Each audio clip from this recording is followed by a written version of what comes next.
ਉਡੀਕਾਂ ਉਡੀਕਾਂ ਤੇਰੇ ਆਉਣ ਦੀਆਂ ਉਡੀਕਾਂ ਉਡੀਕਾਂ ਉਡੀਕਾਂ ਤੇਰੇ ਆਉਣ ਦੀਆਂ ਉਡੀਕਾਂ ਉਡੀਕਾਂ ਉਡੀਕਾਂ ਤੇਰੇ ਆਉਣ ਦੀਆਂ ਉਡੀਕਾਂ ਉਡੀਕਾਂ ਉਡੀਕਾਂ ਤੇਰੇ ਆਉਣ ਦੀਆਂ। मैं अनीता पाल लेके हाजिर हाँ आप जी दा मनपसंद प्रोग्राम उड़ीकां।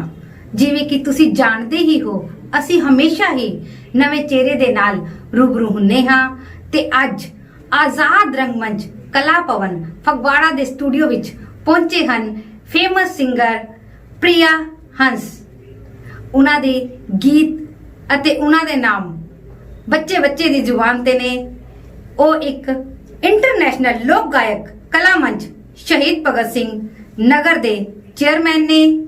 ਉਡੀਕਾ ਦੀ ਘੜੀਆਂ ਖਤਮ ਕਰਦੇ ਹੋਏ ਲਓ ਜੀ ਗੱਲਬਾਤ ਕਰਦੇ ਹਾਂ ਪ੍ਰਿਆ ਹੰਸ ਜੀ ਦੇ ਨਾਲ। ਪ੍ਰਿਆ ਹੰਸ ਜੀ, ਤੁਹਾਡਾ ਸਾਡੇ ਸਟੂਡੀਓ ਉਡੀਕਾ ਪ੍ਰੋਗਰਾਮ ਦੇ ਵਿੱਚ ਬਹੁਤ ਬਹੁਤ ਸਵਾਗਤ ਹੈ ਜੀ। ਥੈਂਕ ਯੂ ਮੈਮ ਜੀ, ਥੈਂਕ ਯੂ ਸੋ ਮਚ। ਸਭ ਤੋਂ ਪਹਿਲਾਂ ਮੈਂ ਆਜ਼ਾਦ ਰੰਗਮੰਚ ਦੀ ਜਿੰਨੀ ਵੀ ਟੀਮ ਹੈ ਉਹਨਾਂ ਸਾਰਿਆਂ ਨੂੰ ਪਿਆਰ ਭਰੀ ਸਤਿ ਸ਼੍ਰੀ ਅਕਾਲ ਕਹਿੰਦੀ ਹਾਂ ਜੀ। ਦਿਲੋਂ ਮੁਬਾਰਕਬਾਦ ਦਿੰਦੀ ਹਾਂ ਜੀ, ਦਿਲੋਂ ਸ਼ੁਕਰੀਆ ਅਦਾ ਕਰਦੀ ਹਾਂ ਜੀ ਇੱਥੇ ਪਹੁੰਚਣ ਲਈ ਆਪ ਜੀ ਨੇ ਸਮਾਂ ਦਿੱਤਾ, ਸ਼ੁਕਰੀਆ ਅਦਾ ਕਰਦੀ ਹਾਂ। ਪ੍ਰਿਆ ਜੀ, ਤੁਸੀਂ ਸਾਡੇ ਦਰਸ਼ਕਾਂ ਨਾਲ ਆਪਣੇ ਬਾਰੇ, ਆਪਣੇ ਪਰਿਵਾਰ ਬਾਰੇ, ਆਪਣੇ ਪਿੰਡ ਬਾਰੇ ਕੋਈ ਜਾਣਕਾਰੀ ਸਾਂਝੀ ਕਰੋ ਜੀ। ਜ਼ਰੂਰ ਮੈਮ ਜੀ।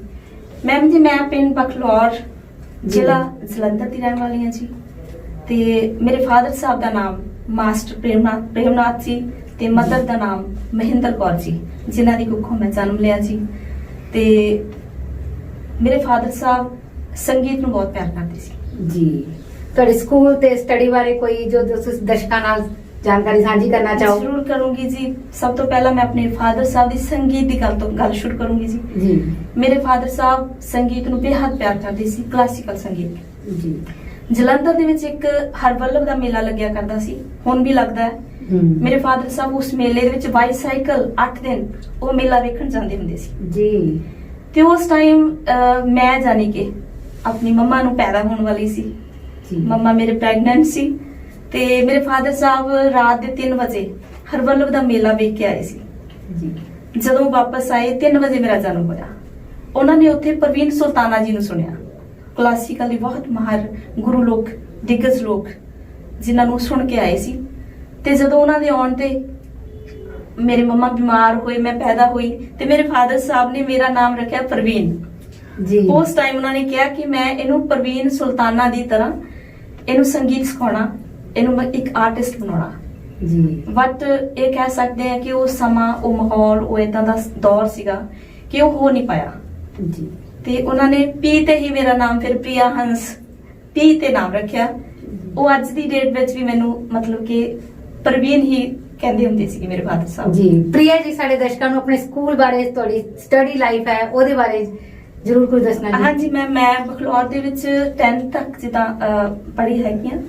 ਉਸ ਤੋਂ ਬਾਅਦ ਜਿਹੜਾ ਮੇਰਾ ਸਕੂਲ ਦਾ ਸਫ਼ਰ ਸੀਗਾ ਉਹ ਸ਼ੁਰੂ ਹੋਇਆ ਜੀ +1 ਸੀਨੀਅਰ ਸੈਕੰਡਰੀ ਸਕੂਲ ਕੰਨਿਆ ਫਿਲੌਰ ਤੋਂ ਜੀ। +2 ਫਿਰ ਮੈਂ ਉੱਥੇ ਕੀਤੀ ਜੀ। ਉਸ ਤੋਂ ਬਾਅਦ ਮੇਰਾ ਸਫ਼ਰ ਹੋਇਆ ਜੀ DAV ਕਾਲਜ, ਮੈਂ ਕੀਤੀ ਗ੍ਰੈਜੂਏਸ਼ਨ ਕੀਤੀ ਜੀ। ਤੇ ਸਟੱਡੀ ਤਾਂ ਇਦਾਂ ਰਹੀ ਹੈਗੀ ਹੈ ਜੀ। ਤੇ ਬਾਕੀ ਸੰਗੀਤ ਦੀ ਗੱਲ ਜਿਹੜੀ ਹੈਗੀ ਆ, ਉਹਦਾ ਸ਼ੌਕ ਤੁਹਾਨੂੰ ਕਿਸ ਤਰ੍ਹਾਂ ਪਿਆ ਸੰਗੀਤ ਦਾ? ਸ਼ੌਕ ਜਿੱਦਾਂ ਮੈਂ ਵੱਡੀ ਹੁੰਦੀ ਗਈ ਮੇਰੇ ਫਾਦਰ ਸਾਹਿਬ ਨੇ ਮੈਨੂੰ ਦੱਸਿਆ ਕਿ ਮੈਂ ਤੈਨੂੰ ਸਿੰਗਰ ਬਣਾਉਣਾ ਚਾਹੁੰਦਾ ਬਹੁਤ ਅੱਛੀ। ਇਹ ਫਿਰ ਤੁਹਾਡੀ ਰਗਾ ਵਿੱਚ ਹੀ ਹੈ? ਹਾਂਜੀ, ਮੇਰੇ ਫਾਦਰ ਸਾਹਿਬ ਬਹੁਤ ਅੱਛਾ ਗਾਉਂਦੇ ਹੁੰਦੇ ਸੀ ਮੇਰੇ ਫਾਦਰ ਸਾਹਿਬ। ਤੇ ਉਹਨਾਂ ਨੂੰ ਇਵਨ ਇੱਥੇ ਤੱਕ ਕਿ ਦਿੱਲੀ ਤੋਂ ਉਹਨਾਂ ਨੂੰ ਲੈਟਰਸ ਵੀ ਆਏ ਸੀਗੇ ਕਿ ਐਕਟਿੰਗ ਦਾ ਉਸ ਵੇਲੇ ਹੁੰਦਾ ਸੀ ਦੌਰ, ਤੇ ਉਹਨਾਂ ਨੂੰ ਚਿੱਠੀਆਂ ਆਈਆਂ ਸੀਗੀਆਂ ਕਿ ਸਾਡੇ ਕੋਲ ਇੱਥੇ ਆ ਕੇ ਕੰਮ ਕਰੋ। ਬਟ ਫਾਦਰ ਸਾਹਿਬ ਨਹੀਂ ਜਾ ਸਕਦੇ ਸੀ ਬਿਕੋਜ਼ ਫੈਮਿਲੀ ਦੇ ਵਿੱਚ ਉਹੀ ਮੁਖੀਆ ਸੀ ਘਰ ਦੇ, ਤੇ ਇਸ ਕਰਕੇ ਉਹ ਜਾ ਨਹੀਂ ਪਾਏ। ਤੇ ਉਹਨਾਂ ਦਾ ਜਿਹੜਾ ਸ਼ੌਕ ਸੀਗਾ ਉਹ ਇਹੀ ਸੀ ਕਿ ਮੈਂ ਬਹੁਤ ਅੱਛੀ ਸਿੰਗਰ ਬਣਾ ਜੀ। ਉਹ ਆਪਣੇ ਸੁਪਨੇ ਤੁਹਾਡੇ ਵਿੱਚ ਪੂਰਾ ਕਰਨਾ ਚਾਹੁੰਦੇ ਸੀ। ਅੱਜ ਦੀ ਡੇਟ ਵਿੱਚ ਇਹ ਕਹਿ ਲਓ ਕਿ ਮੈਂ ਉਹਨਾਂ ਲਈ ਗਾ ਰਹੀ ਹਾਂ। ਜੋ ਵੀ ਅੱਜ ਤੱਕ ਮੈਂ ਗਾਇਆ ਉਹਨਾਂ ਨੂੰ ਮੁੱਖ ਰੱਖ ਕੇ, ਉਹਨਾਂ ਦੀ ਯਾਦ ਨੂੰ ਮੁੱਖ ਰੱਖ ਕੇ ਗਾਇਆ। ਤੇ ਜਿਹੜੇ ਮੇਰੇ ਬ੍ਰਦਰ ਸੀਗੇ ਉਹ ਚਲੋ ਇਸ ਲਾਈਨ ਨੂੰ ਨਹੀਂ ਸੀ ਜ਼ਿਆਦਾ ਲਾਈਕ ਕਰਦੇ, ਉਹ ਚਾਹੁੰਦੇ ਸੀਗੇ ਕਿ ਜਿੰਨਾ ਮਰਜ਼ੀ ਪੜ੍ਹ ਲਿਖ ਲਿਆ ਬਟ ਸਿੰਗਿੰਗ ਲਾਈਨ। ਉਹ ਟਾਈਮ ਕੁਝ ਇਹੋ ਜਿਹਾ ਸੀਗਾ ਕਿ ਗਾਇਕੀ ਨੂੰ ਜਾਂ ਫਿਲਮੀ ਦੁਨੀਆ ਸੀ, ਲੋਕ ਇਹਨੂੰ ਘੱਟ ਪਸੰਦ ਕਰਦੇ ਸੀ। ਮੇਰੇ ਫਾਦਰ ਸਾਹਿਬ ਮੈਨੂੰ ਇੱਥੇ ਇੱਕ ਅਪਰਾ ਦੇ ਵਿੱਚ ਹੈਗੇ ਸੀਗੇ ਮਾਸਟਰ ਸਤਪਾਲ ਜੀ, ਬਹੁਤ ਕਲਾਸੀਕਲ ਦੇ ਮਾਹਰ ਸੀ। ਉਹਨਾਂ ਕੋਲ ਮੈਨੂੰ ਲੈ ਕੇ ਗਏ, ਮੇਰੀ ਸ਼ਾਗਿਰਦੀ ਉਹਨਾਂ ਦੇ ਨਾਲ ਕਰਵਾਉਣ ਗਏ। ਬਟ ਉਹ ਸਮਾਂ ਕੁਝ ਇਹੋ ਜਿਹਾ ਸੀਗਾ ਕਿ ਫਾਦਰ ਸਾਹਿਬ ਤੇ ਮੰਨ ਗਏ ਸੀਗੇ, ਬ੍ਰਦਰ ਸੀ ਜਿਹੜੇ ਉਹ ਨਹੀਂ, ਉਸ ਚੀਜ਼ ਨੂੰ ਲਾਈਕ ਨਹੀਂ ਸੀ ਕਰਦੇ। ਕਹਿੰਦੇ ਅਸੀਂ ਤੈਨੂੰ ਡਾਕਟਰ ਬਣਾਉਣਾ ਤੇ ਅਸੀਂ ਇਸ ਲਾਈਨ 'ਚ ਤੈਨੂੰ ਨਹੀਂ ਪਾਉਣਾ। ਜੀ, ਘਰ ਵਿੱਚ ਸਾਰਿਆਂ ਦਾ ਸਪੋਰਟ ਹੋਣਾ ਜ਼ਰੂਰੀ ਹੈ, ਹਾਂਜੀ। ਤਾਂ ਹੀ ਆਪਾਂ ਕਿਸੇ ਵੀ ਪ੍ਰੋਫੈਸ਼ਨ ਦੇ ਵਿੱਚ ਬਿਲਕੁਲ ਜੀ, ਬਿਲਕੁਲ ਹਾਂਜੀ ਸਫਲ ਹੋ ਸਕਦੇ ਹਾਂ। ਬਿਲਕੁਲ। ਇੱਕ ਟਾਈਮ ਇਦਾਂ ਦਾ ਸੀਗਾ ਕਿ ਸਾਡੇ ਰਿਟਾਇਰਡ ਪਿੰਡ ਨਾਲ ਹੀ ਪੈਂਦਾ, ਤੇ ਉੱਥੇ ਨਾ ਸਾਡੇ ਐਗਜ਼ਾਮ ਚੱਲਦੇ ਪਏ ਸੀਗੇ 10th ਦੇ ਜੀ। ਐਗਜ਼ਾਮ ਚੱਲਦੇ ਸੀ ਤੇ ਉਹਨਾਂ ਨੇ ਜਿੱਦਾਂ ਮੈਮ ਨੇ ਕਿਹਾ ਵੀ ਡਰਾਇੰਗ ਦਾ ਪੇਪਰ ਸੀਗਾ, ਕਹਿੰਦੇ ਤੁਸੀਂ ਸਾਰੇ ਕੁਝ ਨਾ ਕੁਝ ਸੁਣਾਓ ਸਾਨੂੰ। ਜੀ ਤੇ ਉਸ ਟਾਈਮ ਮੈਂ ਇੱਕ Song ਸੁਣਾਇਆ ਜੀ। ਤੇ ਫਿਰ ਉਹਨਾਂ ਨੇ ਬਹੁਤ ਜ਼ਿਆਦਾ ਲਾਈਕ ਕੀਤਾ, ਲਾਈਕ ਕਰਦੇ ਸੀ ਸਾਰੇ। ਕਹਿੰਦੇ ਤੁਸੀਂ ਆਪਣੇ ਮਾਂ-ਬਾਪ ਦਾ ਨਾਮ ਰੌਸ਼ਨ ਕਰੋ, ਬਹੁਤ ਅੱਛੀ ਕੀ ਵੋਕਲ ਤੁਸੀਂ ਉਹ ਗੀਤ ਸਾਡੇ ਦਰਸ਼ਕਾਂ ਨਾਲ ਰੂਬਰੂ ਕਰੋਗੇ? ਉਸ ਟਾਈਮ ਹਾਂਜੀ ਬਿਲਕੁਲ ਜ਼ਰੂਰ ਜੀ। ਜੀ। ਉਸ ਟਾਈਮ ਮੈਂ ਗਾਉਂਦੀ ਹੁੰਦੀ ਸੀ ਜੀ ਹਿੰਦੀ Song ਸੀਗਾ, ਜੀ। ਬੜਾ ਪਿਆਰਾ Song ਸੀਗਾ। ਉਹ ਸੀਗਾ ਤਨਹਾ ਨਾ ਕੱਟ ਸਕੇਂਗੇ जवानी के रास्ते, तन्हा ना कट सकेंगे जवानी के रास्ते, पेश आएगी किसी की जरूरत कभी कभी, पेश आएगी किसी की जरूरत कभी कभी, मिलती है जिंदगी में मोहब्बत कभी कभी, मिलती है जिंदगी में मोहब्बत कभी कभी। ਵਾਹ ਜੀ ਪ੍ਰਿਆ ਹੰਸ ਜੀ, ਬਹੁਤ ਵਧੀਆ ਜੀ। ਸਾਨੂੰ ਪੁਰਾਣੇ ਦਿਨ ਯਾਦ ਆ ਗਏ ਜੀ, ਜਦੋਂ ਅਸੀਂ ਟੀਵੀ ਦੇ ਅੱਗੇ ਬੈਠ ਕੇ ਅਸੀਂ ਇਸ ਗੀਤ ਨੂੰ ਸਪੈਸ਼ਲ ਦੇਖਦੇ ਹੁੰਦੇ ਸੀਗੇ। ਥੈਂਕ ਯੂ ਮੈਮ ਜੀ, ਥੈਂਕ ਯੂ ਸੋ ਮਚ ਜੀ, ਥੈਂਕ ਯੂ। ਅੱਛਾ, ਇਹ ਤਾਂ ਸੀਗਾ ਤੁਹਾਡਾ ਸਕੂਲ ਦੇ ਵਿੱਚ ਤੁਸੀਂ ਜਿਸ ਤਰ੍ਹਾਂ ਗਾਉਂਦੇ ਸੀ। ਹਾਂਜੀ। ਤੇ ਪ੍ਰੋਫੈਸ਼ਨਲੀ ਗਾਉਣ ਲਈ ਤੁਸੀਂ ਕਿਸ ਟਾਈਮ ਤੋਂ ਗਾਣਾ ਸ਼ੁਰੂ ਕੀਤਾ, ਜਾਂ ਫਿਰ ਤੁਹਾਡੇ ਉਸਤਾਦ ਜੀ ਕੌਣ ਸੀ? ਮੈਮ ਜੀ ਮੇਰੇ ਉਸਤਾਦ ਜੀ ਦੀ ਮੈਂ ਗੱਲ ਦੱਸਦੀ ਆ, ਤੇ ਉਹ ਸ਼ਾਇਦ ਥੋੜੀ ਜਿਹੀ ਲੌਂਗ ਗੱਲ ਹੋ ਜੇ। ਮੈਂ ਮੈਡੀਕਲ ਲਾਈਨ ਜ਼ਰੂਰ ਜੀ, ਸਾਡੇ ਦਰਸ਼ਕ ਮੈਂ ਮੈਡੀਕਲ ਲਾਈਨ ਨਾਲ ਰਿਲੇਟਡ ਹੈ ਜੀ। ਜੀ ਐਸੀ ਤੇ ਮੇਰੀ ਕਲੀਨਿਕ ਹੁੰਦੀ ਸੀ ਜੀ ਕੁਰਦਾ, ਚੱਕਦਾ ਨੇ ਨਾਲ ਪਿੰਡ ਪੈਂਦਾ ਕੁਰਦਾ, ਉੱਥੇ ਮੇਰੀ ਕਲੀਨਿਕ ਹੁੰਦੀ ਸੀ ਜੀ। ਤੇ ਇੱਕ ਟਾਈਮ ਮੈਂ ਆਪਣੀ ਕਲੀਨਿਕ ਤੇ ਬੈਠੀ ਸੀ ਤੇ ਮੇਰੇ ਕੋਲ 2 ਪੇਸ਼ੈਂਟ ਆਏ ਮੈਡੀਸਨ ਲੈਣ ਵਾਸਤੇ। ਪੇਸ਼ੈਂਟ ਆਏ ਤੇ ਉਹਨਾਂ ਨੇ ਮੇਰੇ ਕੋਲ ਮੈਡੀਸਨ ਲਈ ਤੇ ਕਹਿੰਦੇ ਮੈਮ ਅਸੀਂ ਇੱਥੇ ਡਾਕਟਰ ਸਾਹਿਬ ਪ੍ਰੋਗਰਾਮ ਤੇ ਆਏ ਹੋਏ ਆ। ਮੈਂ ਸੋਚਿਆ, ਮੈਂ ਕਿਹਾ ਪ੍ਰੋਗਰਾਮ ਤੇ ਆਏ ਹੋ। ਉਸ ਟਾਈਮ ਜਦੋਂ ਫਾਦਰ ਸਾਹਿਬ ਮੈਨੂੰ ਸਿਖਾਉਣਾ ਚਾਹੁੰਦੇ ਸੀ, ਉਸ ਟਾਈਮ ਮੈਂ ਸਿੱਖ ਨਹੀਂ ਪਾਈ ਸੀ ਜੀ। ਤੇ ਜਿਹੜਾ ਸ਼ੌਕ ਸੀਗਾ ਉਹ ਮੇਰੇ ਅੰਦਰ ਹੀ ਰਹਿ ਗਿਆ ਸੀ। ਹਾਂਜੀ, ਬਿਕੋਜ਼ ਮੈਰਿਜ ਹੋ ਗਈ, ਘੱਟ ਏਜ ਦੇ ਵਿੱਚ ਮੈਰਿਜ ਹੋ ਗਈ, ਤੇ ਹਸਬੈਂਡ ਦਾ ਮੇਰੇ ਨਾਲ ਬਹੁਤ ਜ਼ਿਆਦਾ ਹੱਬੀ ਦਾ ਸਾਥ ਰਿਹਾ ਜਿੱਦਾਂ ਜੋ ਵੀ, ਯਾਨੀ ਕਿ ਅੱਜ ਜਿੰਨਾ ਵੀ ਮੇਰਾ ਸਾਥ ਹੈਗਾ ਉਹਨਾਂ ਨੇ ਦਿੱਤਾ। ਤੇ ਮੇਰੇ ਫਾਦਰ ਸਾਹਿਬ ਤੇ ਬਹੁਤ ਛੋਟੀ ਉਮਰ ਦੇ ਵਿੱਚ ਹੀ, ਮੈਂ ਅੱਜ 3 ਸਾਲ ਹੋਏ ਸੀ ਮੈਰਿਜ, 2.5 ਸਾਲ, ਜਦੋਂ ਮਤਲਬ ਕਿ ਮੇਰੀਆਂ ਅੱਖਾਂ ਤੋਲੇ ਹੋ ਗਏ ਸੀਗੇ। ਤੇ ਉਸ ਟਾਈਮ ਤੋਂ ਬਾਅਦ ਦਾ ਜਿਹੜਾ ਫਿਰ ਸਫ਼ਰ ਸੀਗਾ ਉਹ ਇਹਨਾਂ ਨੇ, ਡਾਕਟਰ ਸਾਹਿਬ ਨੇ, ਮੇਰੇ ਹਸਬੈਂਡ ਡਾਕਟਰ ਨੇ, ਤੇ ਮੈਂ ਕਲੀਨਿਕ ਤੇ ਬੈਠੀ ਸੀ ਤੇ ਪੇਸ਼ੈਂਟ ਆਏ। ਉੱਥੇ ਇੱਕ ਦਰਗਾਹ ਤੇ ਪ੍ਰੋਗਰਾਮ ਚੱਲ ਰਿਹਾ ਸੀਗਾ ਤੇ ਉਹਨਾਂ ਮੁੰਡਿਆਂ ਨੇ ਆ ਕੇ ਮੈਨੂੰ ਕਿਹਾ ਵੀ ਮੈਮ ਏਦਾਂ ਕਰਕੇ ਸਾਡਾ ਸਿਰ ਬੜਾ ਦਰਦ ਕਰਦਾ ਸੀ ਤੇ ਪ੍ਰੋਗਰਾਮ ਤੇ ਆਏ ਹੋਏ ਆ। ਫਿਰ ਮੈਂ ਉਹਨਾਂ ਨੂੰ ਪੁੱਛਿਆ, ਮੈਂ ਕਿਹਾ ਭਾਜੀ ਕੋਈ ਗੱਲ ਨਹੀਂ, ਮੈਡੀਸਨ ਲਓ ਠੀਕ ਹੋ ਜਾਓਗੇ। ਚਲੋ ਉਹਨਾਂ ਨੂੰ ਮੈਡੀਸਨ ਦਿੱਤੀ, ਵੈਸੇ ਹੀ ਮੇਰੇ ਮੂੰਹ ਚੋਂ ਨਿਕਲ ਗਿਆ। ਮੈਂ ਕਿਹਾ ਭਾਜੀ ਮੈਨੂੰ ਵੀ ਬੜਾ ਸ਼ੌਕ ਹੈ। ਕਹਿੰਦੇ ਇੱਥੇ ਸਿੰਗਰ ਲੱਗੇ ਹੋਏ ਆ। ਮੈਂ ਕਿਹਾ ਭਾਜੀ ਬੜਾ ਸ਼ੌਕ ਹੈ। ਉਹਨਾਂ ਨੇ ਮੈਨੂੰ ਦੱਸਿਆ, ਕਹਿੰਦੇ ਇੱਕ ਸਾਡੇ ਨਾਲ ਹੀ ਪਿੰਡ ਹੈਗਾ ਹੈ, ਉੱਥੇ ਇੱਕ ਸਾਡੇ ਗੁਰਦੀਪ ਸਿੰਘ ਜੀ ਤੇ ਉਹ ਵੈਸੇ ਢਾਡੀ ਜੱਥਾ ਹੈ। ਤੇ ਮੇਰੇ ਫਾਦਰ ਸਾਹਿਬ ਦਾ ਜਿਹੜਾ ਸ਼ੌਕ ਸੀਗਾ ਉਹ ਕਲਾਸੀਕਲ ਸਿਖਾਉਂਦਾ ਸੀਗਾ, ਤੇ ਮੈਚਿੰਗ ਜਿਹੜੀ ਸੀ ਉਹ ਵੈਸੇ ਨਹੀਂ ਸੀਗੀ, ਬਟ ਫਿਰ ਵੀ ਸ਼ੌਕ ਸੀਗਾ ਮਨ ਦੇ ਵਿੱਚ। ਮੈਂ ਉਹਨਾਂ ਕੋਲ 15 ਦਿਨ ਸੀ, ਓਨਲੀ 15 ਦਿਨ। ਤੇ ਉਹ 15 ਦਿਨਾਂ ਦੇ ਬਾਅਦ ਜਿੱਦਾਂ ਕਹਿ ਲਓ 1 ਮੰਥ ਦੇ ਬਾਅਦ ਮੇਰੇ ਫਾਦਰ ਸਾਹਿਬ ਐਕਸਪਾਇਰ ਹੋ ਗਏ। ਤੇ ਮੇਰੇ ਕੋਲ ਫਿਰ ਉਹਨਾਂ ਕੋਲ ਸਿੱਖ ਨਹੀਂ ਹੋਇਆ, ਜਿੱਦਾਂ ਚਾਹ ਨਹੀਂ ਹੋਇਆ। ਤੇ ਉਹਨਾਂ ਨੇ ਕਿਹਾ ਤੁਸੀਂ ਏਦਾਂ Song ਸ਼ੁਰੂ ਕਰ ਦਿਓ, ਤੁਹਾਡਾ ਵੋਕਲ ਅੱਛਾ ਆ। ਬਟ ਨਹੀਂ, ਏਦਾਂ ਹੋ ਨਹੀਂ ਪਾਇਆ। ਤੇ ਜ਼ਿੰਦਗੀ ਦਾ ਸਫ਼ਰ ਚੱਲਦਾ ਗਿਆ। ਉਧਰੋਂ ਮੈਡੀਕਲ ਲਾਈਨ ਦੇ ਵਿੱਚ ਫਸਟ ਮੰਥ ਵਿੱਚ ਮੇਰਾ ਜਿੱਦਾਂ ਇੱਕ ਟੇਪ ਆ ਗਈ। ਉਸ ਤੋਂ ਬਾਅਦ ਸੈਕੰਡ ਮੰਥ ਦੇ ਵਿੱਚ ਮੈਂ ਬਾਹਰ ਚਲੀ ਗਈ। ਪਤਾ ਨਹੀਂ ਉਹ ਗੋਡ ਦਾ ਨਾਲ ਮੇਰੇ ਆਸ਼ੀਰਵਾਦ, ਮੇਰੇ ਫਾਦਰ ਸਾਹਿਬ ਦਾ ਆਸ਼ੀਰਵਾਦ, ਮੇਰੇ ਹੱਬੀ ਦਾ ਆਸ਼ੀਰਵਾਦ, ਤੇ ਮੇਰੀ ਤਾਂ ਕਹਿ ਲਓ ਵੀ ਮੇਰੇ ਚਾਹਣ ਵਾਲਿਆਂ ਦਾ, ਮੈਨੂੰ ਪਿਆਰ ਕਰਨ ਵਾਲਿਆਂ ਦਾ ਆਸ਼ੀਰਵਾਦ ਮੈਨੂੰ ਅੱਗੇ ਤੋਂ ਅੱਗੇ ਸਟੈਪ ਬਾਈ ਸਟੈਪ ਲੈ ਕੇ ਜਾਂਦਾ ਰਿਹਾ। ਸੋ ਮੈਂ ਉਹਨਾਂ ਸਾਰਿਆਂ ਦਾ ਮੇਰੇ ਦਿਲੋਂ ਸ਼ੁਕਰੀਆ ਅਦਾ ਕਰਦੀ, ਆਪਣੇ ਫਾਦਰ ਸਾਹਿਬ ਦਾ, ਉਹਨਾਂ ਨੂੰ ਕੋਟਨ ਚਰਨ ਉਹਨਾਂ ਦੇ ਸਪਰਸ਼ ਕਰਦੀ ਹਾਂ, ਨਤਮਸਤਕ ਹੁੰਦੀ ਹਾਂ ਕਿ ਜਿਨ੍ਹਾਂ ਦੀ ਬਦੌਲਤ ਅੱਜ ਇੱਕ ਪ੍ਰਿਆ ਹੰਸ ਨੂੰ ਲੋਕ ਜਾਣਦੇ ਨੇ। ਜੀ ਪ੍ਰਿਆ ਜੀ, ਤੁਹਾਡਾ ਪਹਿਲਾ ਗੀਤ ਕਿਹੜਾ ਰਿਕਾਰਡ ਹੋਇਆ? ਸਭ ਤੋਂ ਪਹਿਲਾਂ ਮੇਰਾ Song ਰਿਕਾਰਡ ਹੋਇਆ ਸੀ ਚਿੱਟੇ ਮੋਟਰਸਾਈਕਲ ਬਾਰੇ।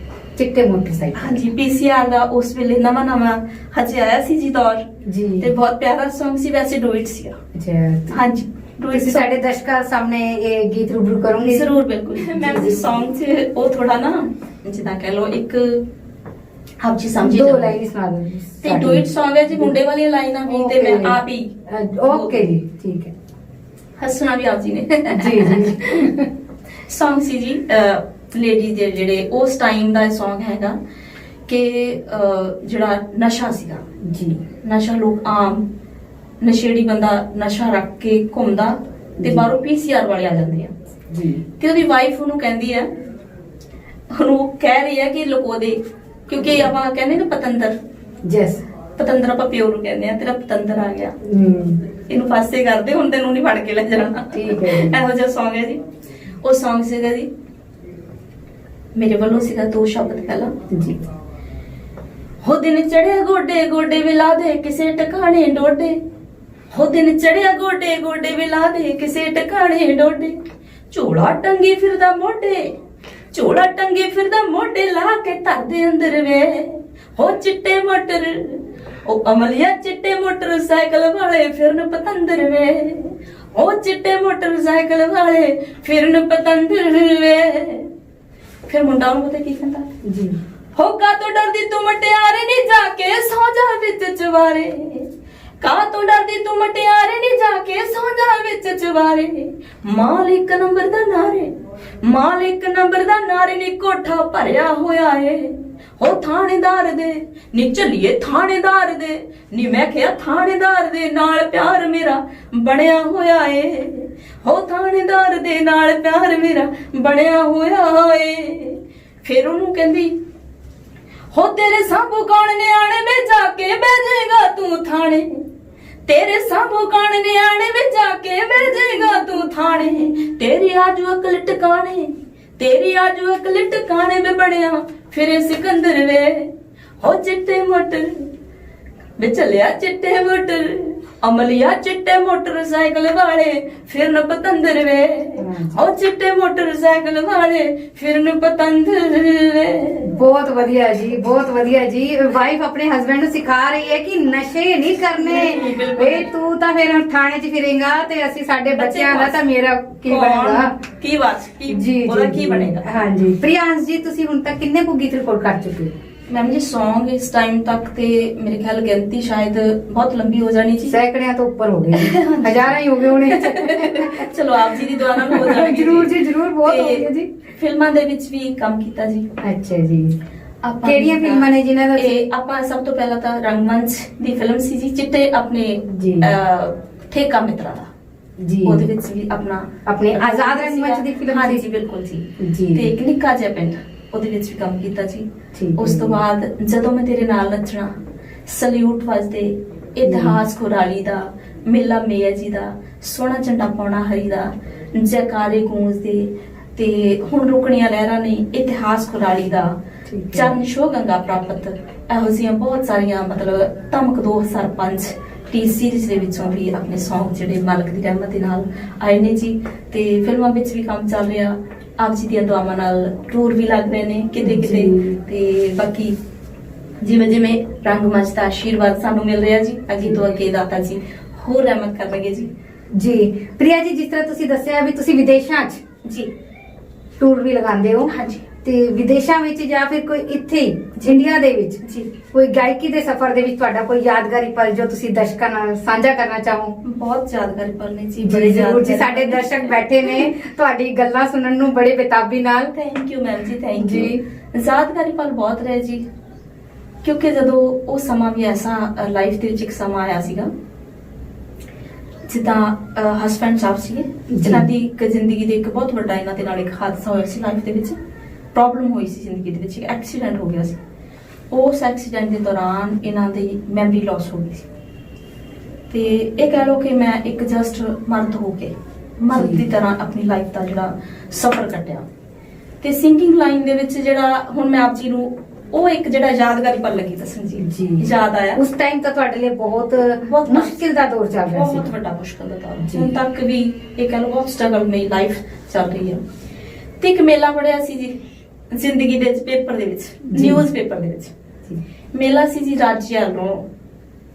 ਘਰਦਿਆਂ ਨੇ ਮੈਨੂੰ ਦੱਸਿਆ ਮੇਲਾ ਪੜ ਕੇ, ਮੈਂ ਕਲੀਨਿਕ ਤੇ ਸੀ, ਚੱਕਦਾਨੀ ਮੇਰੀ ਕਲੀਨਿਕ ਸੀ ਜੀ। ਉਸ ਏਰੀਆ 'ਚ ਮੈਂ ਕਾਫੀ ਮੈਡੀਕਲ ਦਾ ਕੰਮ ਕੀਤਾ ਜੀ।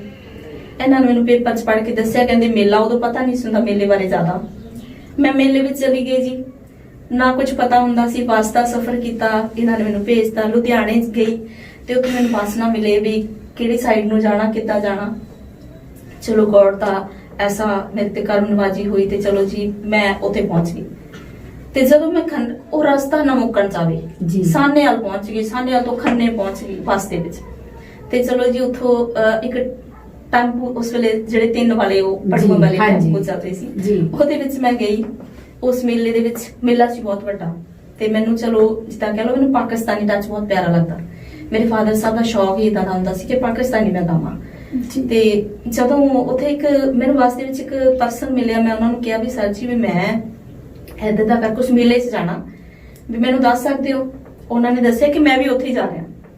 ਤੇ ਚਲੋ ਉਹਨਾਂ ਨੇ ਮੇਰੀ ਹੈਲਪ ਕੀਤੀ ਵੀ ਮੈਂ ਗੁੜੀਆ ਤੈਨੂੰ ਦੱਸ ਦੂੰਗਾ। ਛੋਟੀ ਜਿਹੀ ਏਜ ਸੀਗੀ, ਚਲੋ ਮੈਂ ਚਲੀ ਗਈ, ਮੇਲੇ 'ਚ ਪਹੁੰਚੀ। ਤੇ ਉਹ ਵੀ ਉਸ ਮੇਲੇ ਦੇ ਕੋਈ ਮੁਖੀਆ ਹੀ ਸੀਗੇ ਜੀ। ਤੇ ਉਹਨਾਂ ਨੂੰ ਮੈਂ ਰਿਕੁਐਸਟ ਕੀਤੀ, ਮੈਂ ਕਿਹਾ ਭਾਜੀ ਮੈਨੂੰ ਟਾਈਮ ਪਹਿਲਾਂ ਲੈ ਦਿਓ, ਮੈਂ ਬੜੀ ਦੂਰੋਂ ਆਈ ਹਾਂ ਜੀ, ਵਾਪਸ ਵੀ ਜਾਣਾ ਹੈ, ਘਰ ਇਕੱਲੇ ਆਏ ਆ, ਇਕੱਲੇ ਵੀ ਜਾਣਾ ਹੈ। ਤੇ ਏਜ ਵੀ ਘੱਟ ਸੀ, ਪਤਾ ਵੀ ਕੁਝ ਨਹੀਂ ਸੀਗਾ। ਮੈਨੂੰ ਜੇ ਜਲਦੀ ਟਾਈਮ ਮਿਲ ਜਾਵੇ ਤਾਂ ਬਹੁਤ ਅੱਛੀ ਗੱਲ ਹੈ। ਤੇ ਉਹਨਾਂ ਨੇ ਰਿਕੁਐਸਟ ਕੀਤੀ ਉਹਨਾਂ ਨੂੰ ਵੀ ਇਹ ਗੁੜੀਆ ਬਹੁਤ ਦੂਰੋਂ ਆਈ ਹੈ, ਪਹਿਲਾਂ ਇਹਨੂੰ ਟਾਈਮ ਦਿਓ। ਚਲੋ ਉਹਨਾਂ ਨੇ ਮੈਨੂੰ ਟਾਈਮ ਦਿੱਤਾ ਤੇ ਮੈਂ ਸਟੇਜ ਤੋਂ ਗਾ ਰਹੀ ਸੀ। ਤੇ ਮੈਂ Song ਗਾਇਆ ਸੀਗਾ ਸੁਣ ਬੰਸਲੀ ਦੀ ਮਿੱਠੜੀ ਜੀ ਤਾਨ ਵੀ ਮੈਂ ਤਾਂ ਹੋ ਗਈ ਕੁਰਬਾਨ ਜੀ। ਤੇ ਜਦੋਂ ਮੈਂ ਗਾ ਰਹੀ ਸੀ ਤੇ ਮੇਰੇ ਸਾਹਮਣੇ ਚੇਅਰਸ ਦੇ ਉੱਤੇ ਮਤਲਬ ਕਾਫੀ ਅੱਛੀ ਪਰਸਨੈਲਿਟੀਜ਼ ਬੈਠੀਆਂ ਹੋਈਆਂ ਸੀ, ਉਹ ਸੁਣ ਰਹੀਆਂ ਸੀ। ਜਦੋਂ ਮੈਂ ਗਾ ਕੇ ਥੱਲੇ ਉਤਰੀ, ਚਲੋ ਉਹਨੇ ਮੇਰਾ ਸਨਮਾਨ ਕੀਤਾ ਤੇ ਉਤਰ ਕੇ ਗਏ ਤੇ ਉਹਨਾਂ ਨੇ ਮੈਨੂੰ ਨੀਚੇ ਨੂੰ ਆਵਾਜ਼ ਮਾਰ ਲਈ। ਉਹਨੇ ਆਵਾਜ਼ ਮਾਰ ਕੇ ਮੈਨੂੰ ਕਹਿੰਦੇ ਕਿੱਥੋਂ ਆਏ ਹੋ ਜੀ? ਮੈਂ ਦੱਸਿਆ ਜੀ ਮੈਂ ਨਵਾਂ ਸ਼ਹਿਰ ਤੋਂ ਆਈ। ਤੇ ਉਹਨਾਂ ਨੇ ਮੈਨੂੰ ਕਿਹਾ ਤੁਸੀਂ ਬਾਹਰ ਜਾਣਾ ਚਾਹੁੰਦੇ ਹੋ? ਅੱਛਾ ਜੀ। ਮੈਂ ਕਿਹਾ ਵੀ ਉਸ ਤੋਂ ਪਹਿਲਾਂ ਵੀ ਕਾਫੀ ਇਹੋ ਜਿਹੀਆਂ ਗੱਲਾਂ ਚੱਲ ਚੁੱਕੀਆਂ ਸੀ ਬਾਹਰ ਵਾਲੀਆਂ। ਤੇ ਮੇਰੇ ਮੂੰਹ ਚੋਂ ਨਿਕਲਿਆ ਭਾਜੀ, ਮੈਂ ਕਿਹਾ ਬਾਹਰ ਐਵੇਂ ਲੋਕ ਕਹਿ ਦਿੰਦੇ ਆ ਵੀ ਉਦਾਂ ਹੀ ਕਹਿ ਦਿੰਦੇ ਆ, ਮਤਲਬ ਗੱਲਾਂ ਬਹੁਤ ਸੁਣੀਆਂ ਹੋਈਆਂ ਵੀ ਲੜਕੀਆਂ ਬਾਹਰ ਜਾਂਦੀਆਂ ਤੇ ਉਹਨਾਂ ਨਾਲ ਕੀ ਹੁੰਦਾ ਜੀ। ਮੈਂ ਕਿਹਾ ਭਾਜੀ ਏਦਾਂ ਕਹਿਣ ਨੂੰ ਤਾਂ ਬਹੁਤ ਕੁਝ ਹੈਗਾ ਵੀ ਬਟ ਹੁੰਦਾ ਨਹੀਂ ਪ੍ਰੋਪਰਲੀ, ਹਨਾ ਜੀ। ਤੇ ਕਹਿੰਦੇ ਨਹੀਂ ਇਹ ਤੁਸੀਂ ਏਦਾਂ ਨਾ ਕਹੋ, ਤੁਸੀਂ ਬਹੁਤ ਅੱਛਾ ਗਾ ਰਹੇ ਹੋ ਤੇ ਤੁਸੀਂ ਮਤਲਬ ਸਾਨੂੰ ਆਪਣਾ ਐਡਰੈਸ ਦਿਓ। ਤੇ ਮੈਂ ਕਿਹਾ ਠੀਕ ਆ ਜੀ। ਉਹਨਾਂ ਨਾਲ ਗੱਲ ਹੋਈ ਤੇ ਮੈਂ ਆ ਗਈ ਘਰੇ ਉਹਨਾਂ ਨਾਲ ਗੱਲ ਕਰਕੇ। ਤੇ ਪਤਾ ਨਹੀਂ ਕੀ ਦੌਰ ਹੋਇਆ, ਆਪਣੇ ਆਪ ਹੀ ਉਹਨਾਂ ਨੇ ਮੇਰੇ ਕੋਲੋਂ ਉਸ ਟਾਈਮ ਮੋਬਾਈਲ ਜਿਹੜਾ ਹੁੰਦਾ ਸੀ ਕਿਸੇ ਦੇ ਘਰੇ ਸੁਣਨ ਜਾਣਾ ਪੈਂਦਾ ਹੁੰਦਾ ਸੀਗਾ। ਤੇ ਉਹਨਾਂ ਨੇ ਮੈਨੂੰ ਨਾ ਨਾਲ ਲੈ ਕੇ ਜਾ ਕੇ ਅਸੀਂ ਉਹਨਾਂ ਨੂੰ ਪਾਸਪੋਰਟ ਕੁੱਪ ਕਲਾਂ ਜਾ ਕੇ ਦੇ ਕੇ ਆਏ। ਤੇ ਸਦੀਕ ਮੁਹੰਮਦ ਜੀ ਦੇ ਭਤੀਜੇ ਸੀ ਉਹ, ਤੇ ਪਾਸਪੋਰਟ ਦੇ ਆਂਦਾ। ਤੇ ਫਿਰ ਉਹ ਥੋੜਾ ਸਾਡੇ ਨਾਲ ਜਿੱਦਾਂ ਕਾਫੀ ਟਾਈਮ ਜਿੱਦਾਂ 1-2 ਮਹੀਨੇ ਕੁਝ ਅਤਾ ਪਤਾ ਨਹੀਂ ਪਤਾ ਲੱਗਿਆ। ਫਿਰ ਕਾਲ ਤੇ ਗੱਲ ਹੋਣੀ, ਪੁੱਛਣਾ ਤੇ ਕਹਿਣਾ ਜੀ ਤੁਹਾਡਾ ਪਾਸਪੋਰਟ ਦਿੱਲੀ ਪਿਆ, ਉੱਥੋਂ ਲੈ ਆਓ ਜਾ ਕੇ। ਤੇ ਬੜੀ ਮਨ ਨੂੰ ਤਕਲੀਫ ਹੋਣੀ ਪਈ, ਤਾਂ ਕੰਮ ਖਰਾਬ ਹੋ ਗਿਆ। ਤੇ ਪਤਾ ਨਹੀਂ ਕੀ ਸੀਗਾ ਉਹ ਇੱਕਦਮ ਹੀ ਜਿੱਦਾਂ ਮੈਂ ਨਾ ਕਿਚਨ 'ਚ ਖਾਣਾ ਬਣਾ ਰਹੀ ਸੀ, ਮੈਨੂੰ ਆਉਂਦਾ ਕੁਝ ਨਹੀਂ ਉਹਦਾ ਪਤਾ ਨਹੀਂ, ਮੈਂ ਲੱਗੀ ਹੋਈ ਸੀ। ਤੇ ਡੋਰ ਸਾਡਾ ਬੈਲ ਡੋਰ ਹੋਈ, ਕੁੰਡਾ ਖੜ ਗਿਆ ਤੇ ਸੀਗੀ 26 ਤਰੀਕ 26 ਮਾਰਚ ਸੀ। ਤੇ ਆਏ ਭਾਜੀ ਰਾਜੂ ਮੁਹੰਮਦ ਜੀ, ਡੋਰ ਬੈਲ ਕੀਤੀ ਤੇ ਆ ਕੇ ਕਹਿੰਦੇ ਜੀ ਮੂੰਹ ਮਿੱਠਾ ਕਰਵਾਓ ਜੀ। ਅਸੀਂ ਹੱਸ ਪਏ, ਅਸੀਂ ਕਿਹਾ ਭਾਜੀ ਕਿਸ ਚੀਜ਼ ਲਈ? ਕਹਿੰਦੇ ਆ ਚੁੱਕੋ ਪਾਸਪੋਰਟ, 4 ਤਰੀਕ ਦੀ ਤੁਹਾਡੀ ਫਲਾਈਟ ਆ ਜੀ। ਜਿਹੜੀ ਉਮੀਦਾਂ ਨਹੀਂ ਸੀਗੀਆਂ ਉਹ ਇੱਕਦਮ ਪੂਰੀਆਂ ਹੋ ਗਈਆਂ। ਹਾਂਜੀ, ਕਹਿੰਦੇ ਪ੍ਰਿਆ ਹੰਸ ਜੀ ਆਪ ਜੀ ਨੇ ਕਿਹਾ ਸੀ ਨਾ ਵੀ ਐਵੇਂ ਲੋਕ ਕਹਿ ਦਿੰਦੇ ਆ ਬਟ ਹੁੰਦਾ ਨਹੀਂ ਕੰਮ। ਕਹਿੰਦੇ 4 ਤਰੀਕ ਦੀ ਤਿਆਰੀ ਕਰੋ ਜੀ। ਤੇ ਬਸ ਜੀ ਉੱਥੋਂ ਆਪਣਾ ਸਫ਼ਰ ਬਾਹਰ ਦਾ ਸ਼ੁਰੂ ਹੋਇਆ। ਫਿਰ ਚਲਦੇ ਏਦਾਂ ਹੀ ਚੱਲਦਾ ਗਿਆ। ਬਾਕੀ ਸਾਡੇ ਸਤਿਕਾਰਯੋਗ ਕਮਨੂ ਬੰਸਲ ਜੀ, ਇਹਨਾਂ ਦਾ ਬੜਾ ਸਾਥ ਰਿਹਾ ਇਸ ਰੰਗਮੰਚ ਦਾ, ਆਜ਼ਾਦ ਰੰਗਮੰਚ ਦਾ ਬਹੁਤ ਸਾਡੇ ਤੇ ਸਾਥ ਰਿਹਾ। ਬਹੁਤ ਇਹਨਾਂ ਨੇ ਸਾਨੂੰ ਕਦੀ ਵਿਸਾਰਿਆ ਨਹੀਂ, ਆਲਵੇਜ਼ ਸਾਨੂੰ ਯਾਦ ਕਰਦੇ ਰਹੇ। ਜਦੋਂ ਵੀ ਕਦੀ ਸਮਾਂ ਮਿਲਿਆ ਸਾਨੂੰ ਯਾਦ ਕੀਤਾ, ਸਾਨੂੰ ਫਿਲਮਾਂ 'ਚ ਵੀ ਲਿਆ, ਸਾਨੂੰ ਇਹਨਾਂ ਨੇ ਰਿਕਾਰਡ ਵੀ ਕੀਤਾ। ਇੱਕ ਇਹਨਾਂ ਨੇ ਸਾਡਾ Song ਕੀਤਾ ਸੀ ਰੀਸਾਂ, ਇੱਕ Song ਕੀਤਾ ਸੀਗਾ ਜੀ ਕੋਠੀ ਜੀ। ਉਹਦੇ ਵੀ ਬਹੁਤ ਪਿਆਰੇ ਬੋਲ ਨੇ ਜੀ। ਇਹ ਸਾਡੇ ਸਤਿਕਾਰਯੋਗ ਸਾਡੇ ਬਹੁਤ ਹੀ ਅੱਛੇ ਸਿੰਗਰਸ ਮੇਰੇ ਬ੍ਰਦਰ ਉਹਨਾਂ ਦਾ ਨਾਮ ਹੈ ਜੀ ਦਲਜੀਤ ਬਿੱਟੂ ਜੀ। ਜੀ, ਜਿਨ੍ਹਾਂ ਦਾ Song ਸੀਗਾ, ਜਿਨ੍ਹਾਂ ਦੇ ਨਾਲ ਮੈਂ ਸਾਥ ਦਿੱਤਾ ਸੀ ਜੀ। ਤੇ Song ਬੜਾ ਪਿਆਰਾ Song ਸੀਗਾ। Song ਦਾ ਜਿਹੜਾ ਟਾਈਟਲ ਸੀਗਾ ਰੀਸਾਂ, ਤੇ Song ਸ਼ੁਰੂਆਤ ਉਹਦੇ ਲਫ਼ਜ਼ ਹੈਗੇ ਜੀ, ਭਗਵਾਨੇ ਫਿਰ ਗੱਲ ਤੈਨੂੰ ਕਹਿਣ ਨੂੰ, ਚਿੱਤ ਕਰਦਾ ਜਹਾਜ਼ ਵਿੱਚ ਬਹਿਣ ਨੂੰ। ਭਗਵਾਨੇ ਫਿਰ ਗੱਲ ਤੈਨੂੰ ਕਹਿਣ ਨੂੰ, ਚਿੱਤ ਕਰਦਾ ਜਹਾਜ਼ ਵਿੱਚ ਬਹਿਣ ਨੂੰ। ਅਮੀਰ ਕਹਾਵਾਂਗੇ, ਬਾਹਰ ਫਿਰਨੀ ਤੇ ਕੋਠੀ ਆਪਾਂ ਪਾਵਾਂਗੇ, ਫਿਰਨੀ ਤੇ ਕੋਠੀ ਆਪਾਂ ਪਾਵਾਂਗੇ। ਕਿਸੇ ਸ਼ਹਿਰ ਵਿੱਚ ਕੋਠੀ ਆਪਾਂ ਪਾਵਾਂਗੇ, ਚੰਡੀਗੜ੍ਹ ਵਿੱਚ ਕੋਠੀ ਆਪਾਂ ਪਾਵਾਂਗੇ। ਫੜਾ ਫੋਕੀਆਂ ਤੂੰ ਮਾਇਆ ਨੇ ਤਮਾਰਦਾ, ਵਿਦੇਸ਼ ਜਾਣਾ ਕੰਮ ਹੁੰਦਾ ਸ਼ਾਹੂਕਾਰ ਦਾ। ਫੜਾ ਫੋਕੀਆਂ ਤੂੰ ਮਾਇਆ ਨਿਤ ਮਾਰਦਾ, ਵਿਦੇਸ਼ ਜਾਣਾ ਕੰਮ ਹੁੰਦਾ ਸ਼ਾਹੂਕਾਰ ਦਾ। ਆਪਾਂ ਨੂੰ ਜਗ ਜਾਣੇ ਵੇ, ਭੁੱਖੇ ਗਲੀਆਂ ਚ ਘੁੰਮਣ ਨਿਆਣੇ ਵੇ, ਭੁੱਖੇ ਗਲੀਆਂ ਚ ਘੁੰਮਣ ਨਿਆਣੇ ਵੇ, ਭੁੱਖੇ ਗਲੀਆਂ ਚ ਘੁੰਮਣ ਨਿਆਣੇ ਵੇ। ਹੋ ਜਦੋਂ ਹੁਣੇ ਪੜੋਲੇ ਵਿੱਚ ਦਾਣੇ ਨੀ, ਆਪੇ ਹੋ ਜਾਣੇ ਕਮਲੇ ਸਿਆਣੇ ਨੀ। ਜਦੋਂ ਹੁਣੇ ਪੜੋਲੇ ਵਿੱਚ ਦਾਣੇ ਨੀ, ਆਪੇ ਹੋ ਜਾਣੇ ਕਮਲੇ ਸਿਆਣੇ। ਲੋਕਾਂ ਦੇ ਮਨੀ ਪਾਵਾਂਗੇ, ਬਾਹਰ ਫਿਰਨੀ ਤੇ ਕੋਠੀ ਆਪਾਂ ਪਾਵਾਂਗੇ, ਕਿਸੇ ਸ਼ਹਿਰ ਵਿੱਚ ਕੋਠੀ ਆਪਾਂ ਪਾਵਾਂਗੇ, ਚੰਡੀਗੜ੍ਹ ਵਿੱਚ ਕੋਠੀ ਆਪਾਂ ਪਾਵਾਂਗੇ। ਹੋ ਤੈਨੂੰ ਕਿੰਜ ਸਮਝਾਵਾਂ ਚੰਨ ਮੱਖਣਾ, ਬੋਝ ਕਰਜ਼ੇ ਦਾ ਹੁੰਦਾ ਔਖਾ ਚੱਕਣਾ। ਤੈਨੂੰ ਕਿੰਜ ਸਮਝਾਵਾਂ ਚੰਨ ਮੱਖਣਾ, ਬੋਝ ਕਰਜ਼ੇ ਦਾ ਹੁੰਦਾ ਔਖਾ ਚੱਕਣਾ। ਇਹ ਆਖਣ ਸਿਆਣੇ ਵੇ, ਭੁੱਖੇ ਗਲੀਆਂ ਚ ਘੁੰਮਣ ਨਿਆਣੇ ਵੇ, ਭੁੱਖੇ ਗਲੀਆਂ ਚ ਘੁੰਮਣ ਨਿਆਣੇ ਵੇ, ਭੁੱਖੇ ਗਲੀਆਂ ਚ ਘੁੰਮਣ ਨਿਆਣੇ ਵੇ। ਵਾਹ ਜੀ, ਬਹੁਤ ਵਧੀਆ ਜੀ ਪ੍ਰਿਆ ਜੀ, ਸੁਣ ਕੇ ਬਹੁਤ ਵਧੀਆ ਲੱਗਿਆ ਜੀ। ਥੈਂਕ ਯੂ ਮੈਮ ਜੀ, ਥੈਂਕ ਯੂ ਜੀ, ਥੈਂਕ ਯੂ ਜੀ। ਪ੍ਰਿਆ ਜੀ, ਹਾਂਜੀ ਮੈਮ। ਤੁਸੀਂ ਕਿਹੜੇ ਰਾਈਟਰਸ ਨੂੰ ਗਾਇਆ? ਮੈਮ ਜੀ ਮੈਂ ਸੈਲੂਟ ਵਾਜ ਦੀ ਮੇਰਾ Song ਮਿਸ਼ਨਰੀ Song ਆਇਆ ਜੀ ਬਿੱਟੂ ਦੌਤ USA ਤੋਂ, ਉਹਨਾਂ ਦਾ ਲਿਖਿਆ ਹੋਇਆ Song ਆਇਆ। ਤੇ ਬਿੰਦਰ ਸੂਲਪਰੀ ਜੀ ਹੈ ਤੇ ਬਹੁਤ ਅੱਛੇ ਰਾਈਟਰ ਨੇ, ਉਹਨਾਂ ਦੇ ਬਹੁਤ ਸਾਰੇ Song ਮੈਂ ਗਾਏ ਹੈਗੇ ਆ ਜੀ। ਜਦੋਂ ਮੈਂ ਤੇਰੇ ਨਾਲ ਨੱਚਣਾ ਜੀ, ਤੇ ਇਹ ਮੇਰਾ ਨਿਊਜ਼ੀਲੈਂਡ ਦੇ ਵਿੱਚ Song ਆਇਆ ਸੀ, ਜਦੋਂ ਮੈਂ ਤੇਰੇ ਨਾਲ ਨੱਚਣਾ। ਉਹਦੀਆਂ 2 ਲਾਈਨਾਂ ਵੀ ਆਪ ਜੀ ਨੂੰ ਸ਼ੇਅਰ ਕਰੂੰਗੀ ਜ਼ਰੂਰ ਜ਼ਰੂਰ ਜੀ। ਤੇ ਉਹ ਥੋੜਾ ਕਲਚਰ ਦੇ ਵਿੱਚ ਆ ਜਾਂਦਾ ਜੀ। ਹੋ ਸੋਚਦਾ ਹੋਵੇਗਾ ਮੈਨੂੰ ਨੱਚਣਾ ਨਹੀਂ ਆਉਂਦਾ, ਅੱਗ ਦੇ ਪਬੂਕੇ ਵਾਂਗੂ ਮੱਚਣਾ ਨਹੀਂ ਆਉਂਦਾ। ਹੋ ਸੋਚਦਾ ਹੋਵੇਗਾ ਮੈਨੂੰ ਨੱਚਣਾ ਨਹੀਂ ਆਉਂਦਾ, ਅੱਗ ਦੇ ਪਬੂਕੇ ਵਾਂਗੂ ਮੱਚਣਾ ਨਹੀਂ ਆਉਂਦਾ।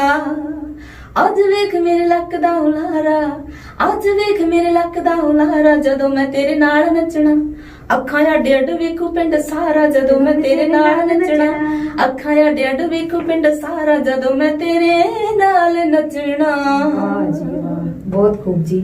ਬਾਹ ਮੇਰੀ ਫੜ ਦੇ ਲੈ ਗਿੱਧੇ ਵਿੱਚ ਗੇੜਾ ਵੇ, ਬਿੰਦਰਾ ਮੈਂ ਵੇਖ ਲਵਾਂ ਹੌਸਲਾ ਵੀ ਤੇਰਾ ਵੇ।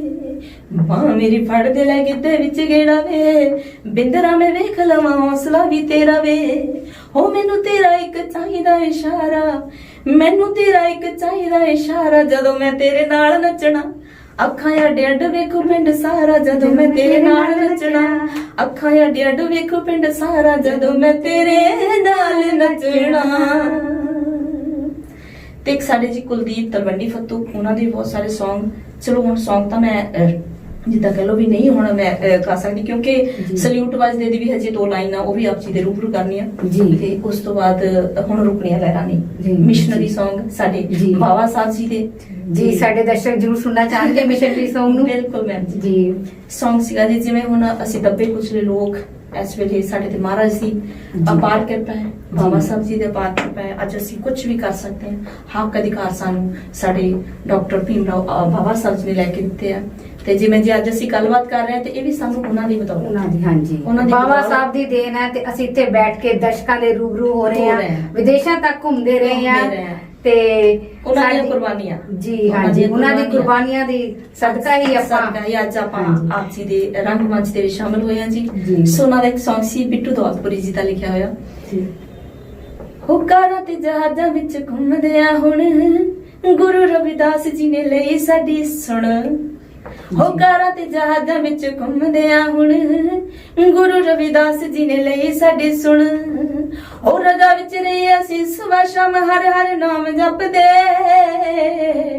ਜਿਹੜੇ ਧੌਣੇ ਉੱਚੀ ਹੋ ਜਿਹੜੇ ਧੌਣੇ ਉੱਚੀ ਹੋ ਜਿਹੜੇ ਇੱਕ ਤਣ ਸਾਡੇ ਕੋਲੋਂ ਲੰਘਦੇ ਸੀ ਹੁਣ ਅੱਖ ਨਹੀਂ ਚੱਕਦੇ ਧੌਣੇ ਉੱਚੇ ਘਰ ਕੋਲੋਂ ਲੰਘਦੇ ਸੀ ਹੁਣ ਅੱਖ ਨਹੀਂ ਚੱਕਦੇ ਇੱਕ ਤਣ ਸਾਡੇ ਕੋਲੋਂ ਲੰਘਦੇ ਸੀ ਹੁਣ ਅੱਖ ਨਹੀਂ ਚੱਕਦੇ ਹੋ ਸਾਡੇ ਗੁਰੂ ਜੀ ਦੀ ਮਿਹਰ ਦੇ ਹੀ ਸਦਕਾ ਹੈ ਸਾਡੀ ਆਨ ਸ਼ਾਨ ਜਗ ਤੇ ਅਸੀਂ ਪੜ੍ਹ ਲਿਖ ਕਰ ਗਏ ਤਰੱਕੀਆਂ ਤੇ ਰਹਿੰਦੇ ਨੇ ਸਲੂਟ ਵੱਜਦੇ ਵਾਹ ਜੀ ਵਾਹ ਹੋ ਸਾਡੇ ਗੁਰੂ ਜੀ ਦੀ ਮਿਹਰ ਦੇ ਹੀ ਸਦਕਾ ਹੈ ਸਾਡੀ ਆਨ ਸ਼ਾਨ ਜਗ ਤੇ ਅਸੀਂ ਪੜ੍ਹ ਲਿਖ ਕਰ ਗਏ ਤਰੱਕੀਆਂ ਤੇ ਰਹਿੰਦੇ ਨੇ ਸਲੂਟ ਵੱਜਦੇ ਹੋ ਚੱਲ ਹੁੰਦੀਆਂ ਨੇ ਇਹਨਾਂ ਕੋਲੋਂ ਸ਼ੌਹਰਤਾਂ ਹੁੰਦੀਆਂ ਨੇ ਇਹਨਾਂ ਕੋਲੋਂ ਸ਼ੌਹਰਤਾਂ ਤੇ ਅੱਗ ਵਾਂਗੂ ਰਹਿਣ ਮੱਚਦੇ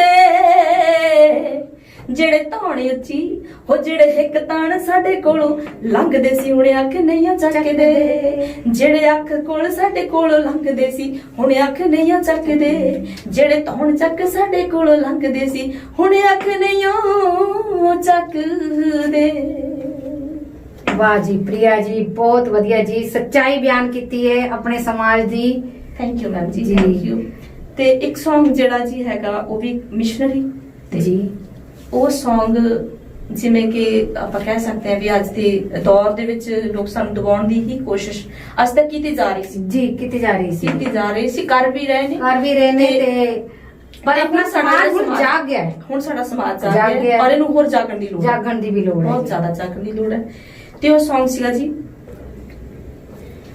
ਹੋ ਜਿਹੜਾ ਸਾਡੇ ਨਾਲ ਟਕਰਾਊਗਾ ਐਵੇਂ ਫੋਕਾ ਰੂਪ ਜਮਾਊਗਾ ਹੋ ਜਿਹੜਾ ਸਾਡੇ ਨਾਲ ਟਕਰਾਊਗਾ ਐਵੇਂ ਫੋਕਾ ਰੂਪ ਜਮਾਊਗਾ ਹੋ ਬਿਨਾ ਮਤਲਬ ਪੰਗਾ ਪਾਊਗਾ ਫਿਰ ਉਹਦੀਆਂ ਕਹਿਰਾਂ ਨਹੀਂ ਰਵਿਦਾਸ ਗੁਰੂ ਜੀ ਦੇ ਹੋ ਅਸੀਂ ਬਾਬਾ ਸਾਹਿਬ ਜੀ ਦੇ ਹੋ ਅਸੀਂ ਪੁੱਤ ਗੁਰੂ ਰਵਿਦਾਸ ਦੇ ਆ ਕੋਈ ਐਰਾ ਗਹਿਰਾ ਨਹੀਂ ਅਸੀਂ ਪੁੱਤ ਗੁਰੂ ਬਾਬਾ ਸਾਹਿਬ ਦੇ ਆ ਕੋਈ ਐਰਾ ਗਹਿਰਾ ਨਹੀਂ ਅਸੀਂ ਜ਼ੁਲਮ ਨਾਲ ਟਕਰਾਉਣ ਲਈ ਵਾਂਗਰ ਖੜੇ ਚਟਾਨਾਂ ਦੇ ਸਾਨੂੰ ਬੁੜਦੀ ਸਤਿਗੁਰਾਂ ਦਿੱਤੀ ਦਈਏ ਮੁਖ ਮੋੜ ਤੂਫਾਨਾਂ ਦੇ ਉਹ ਅਸੀਂ ਖੜੇ ਹਾਂ ਇਕਜੁੱਟ ਹੋ ਕੇ ਵੀ ਹੁਣ ਕੋਈ ਕੱਲਾ ਕਹਿਰਾ ਨਹੀਂ ਰਵਿਦਾਸ ਗੁਰੂ ਜੀ ਦੇ ਅਸੀਂ ਬਾਬਾ ਸਾਹਿਬ ਜੀ ਦੇ ਅਸੀਂ ਅਣਖੀ ਪੁੱਤ ਰਵਿਦਾਸ ਦੇ ਹਾਂ ਕੋਈ ਐਰਾ ਗਹਿਰਾ ਨਹੀਂ ਧੀਆਂ ਪੁੱਤ ਗੁਰੂ ਰਵਿਦਾਸ ਦੇ ਹਾਂ ਕੋਈ ਐਰਾ ਗਹਿਰਾ ਨਹੀਂ ਵਾਹ ਜੀ ਪ੍ਰਿਆ ਜੀ ਬਹੁਤ ਵਧੀਆ ਜੀ ਸੁਣ ਕੇ ਆਨੰਦ ਹੀ ਆ ਗਿਆ ਜੀ ਥੈਂਕ ਯੂ ਮੈਮ ਜੀ ਥੈਂਕ ਯੂ ਜੀ ਪ੍ਰਿਆ ਜੀ ਤੁਸੀਂ ਹੋਰ ਕਿਹੜੇ ਕਲਾਕਾਰਾਂ ਨਾਲ ਕੰਮ ਕੀਤਾ ਹੈ ਮੈਮ ਜੀ ਕੰਮ ਬਲਵਿੰਦਰ ਸੀਲਾ ਜੀ ਤੇ ਉਸ ਤੋਂ ਬਾਅਦ ਜੀ ਆਪਾਂ ਮੋਹਨ ਮਾਹੀ ਜੀ ਉਹਨਾਂ ਨਾਲ ਵੀ ਕੰਮ ਕੀਤਾ ਜੀ ਤੇ ਮੋਸਟਲੀ ਮੈਂ ਜਿੱਦਾਂ ਜ਼ਿਆਦਾ ਕੰਮ ਕੱਲੀ ਕਰਦੀ ਹੈਗੀ ਆ ਤੇ ਜਿਹੜੇ ਡੂਇਟ Song ਹੈਗੇ ਉਹ ਕਾਫੀ ਸਿੰਗਰਾਂ ਨਾਲ ਮੇਰੇ ਆ ਚੁੱਕੇ ਸੀ ਤੇ ਇੱਕ ਜਸਮਿਆਣੀ ਮੁੰਡਾ ਉਹਦੇ ਨਾਲ ਇੱਕ Song ਆਇਆ ਸੀ ਸੁਣ ਪਾਪੀਏ ਉਹ ਵੀ ਅੱਛਾ Song ਸੀਗਾ ਤੇ ਮਾਡਲ ਦੁਨੀਆ ਨੂੰ ਕੁਝ ਦੇਰ ਬਣੀ ਪਾਕਿਸਤਾਨ ਤੇ ਉਹ ਵੀ ਵਧੀਆ Song ਸੀਗਾ ਹੋਰ ਵੀ ਕਾਫੀ Song ਜਿੱਦਾਂ ਆ ਚੁੱਕੇ ਹੈਗੇ ਆ ਤੇ ਬਾਕੀ ਚੱਲਦਾ ਦੌਰ ਆਪ ਜੀ ਦੀਆਂ ਦੁਆਵਾਂ ਦੇ ਨਾਲ ਤੇ ਮਾਲਕ ਦੀ ਮਿਹਰ ਦੇ ਨਾਲ ਮੇਰੇ ਫਾਦਰ ਸਾਹਿਬ ਦੀ ਦੁਆ ਦੇ ਨਾਲ ਤੇ ਸਾਡੇ ਭਾਜੀ ਸੁਰਿੰਦਰ ਜੀ ਸਾਡੇ ਮੈਮ ਅਨੀਤਾ ਪਾਲ ਜੀ ਇਹਨਾਂ ਦੀਆਂ ਦੁਆਵਾਂ ਦੇ ਨਾਲ ਅੱਗੇ ਤੋਂ ਅੱਗੇ ਆਪ ਜੀ ਦਾ ਆਸ਼ੀਰਵਾਦ ਚਾਹੀਦਾ ਤੇ ਮਿਲਦਾ ਜਾਵੇ ਅੱਗੇ ਤੋਂ ਅੱਗੇ ਜੀ ਤੇ ਤੁਹਾਡੇ ਨਾਲ ਸਾਡੀ ਦੁਆਵਾਂ ਹੈਗੀਆਂ ਜੀ ਬਿਲਕੁਲ ਥੈਂਕ ਯੂ ਜੀ ਬੁਲੰਦੀਆਂ ਤਰੱਕੀਆਂ ਦੇ ਸ਼ਿਖਰ ਚੁੰਮੋ ਥੈਂਕ ਯੂ ਮੈਮ ਜੀ ਥੈਂਕ ਯੂ ਜੀ ਤੇ ਹੁਣ ਜਿਹੜਾ ਥੋੜਾ ਜਿਹਾ ਮੇਰੀ ਜਿਹੜੀ ਆਪਣਾ ਟੱਚ ਹੈਗਾ ਉਹ ਦੋ ਲਾਈਨਾਂ ਉਹਦੀਆਂ ਸ਼ੇਅਰ ਮੈਂ ਆਪ ਜੀ ਨਾਲ ਜ਼ਰੂਰ ਕਰਨਾ ਚਾਹੁੰਦੀ ਜੀ ਜ਼ਰੂਰ ਜੀ गजल कह सकते हैं पाकिस्तानी मतलब मुजरा ओके ठीक है दो लाइन कहूंगी ज्यादा नहीं क्योंकि जरा अपना मन का टच है वो जी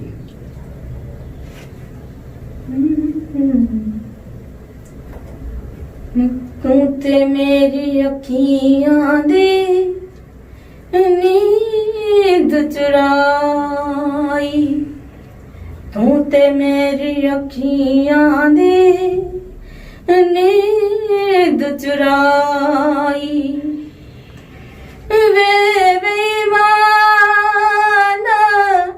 वे बेईमाना वे हर जाई तू ते मेरी अखियां दी नींद चुराई तू ते मेरी अखियां दी नींद चुराई वे बेईमाना वे बेईमाना वे हर जाई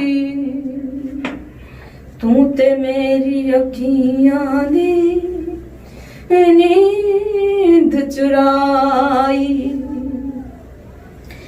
किथे ने ओ शामा किथे गए ओ सवेरे वे किथे ने ओ शामा किथे गए ओ सवेरे वे पल भी नहीं लगदा सी तेरा बिन मेरे वे पल भी नहीं लगदा सी तेरा बिन मेरे वे हुण मैनू तक नाए हुण मैनू तक नाए जिवें मैं पराई तू ते मेरी अखियां दी नींद चुराई तू ते मेरी अखियां दी